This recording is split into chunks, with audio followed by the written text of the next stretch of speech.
মণ্ডলী, আমি আফজালুর রহমান রিপন। আমি যে স্থানটিতে দাঁড়িয়ে কথা বলছি, কক্সবাজারের কুতুবদিয়া উপজেলার প্রথম শ্রেণীর আবহাওয়া পর্যবেক্ষণাগার থেকে আমি কথা বলছি।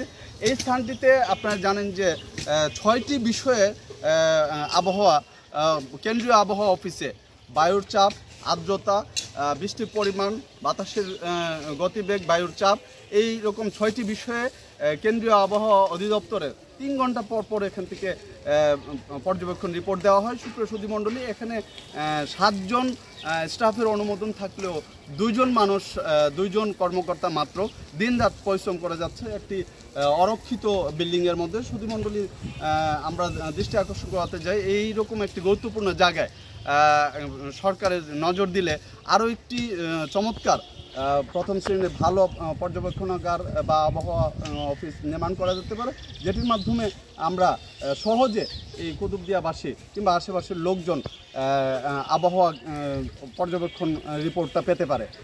সবাইকে কুতুবদিয়া আবহাওয়া পর্যবেক্ষণাগার থেকে আমি আফজালুর রহমান রিপন সকলকে স্বাগত জানাচ্ছি। ধন্যবাদ।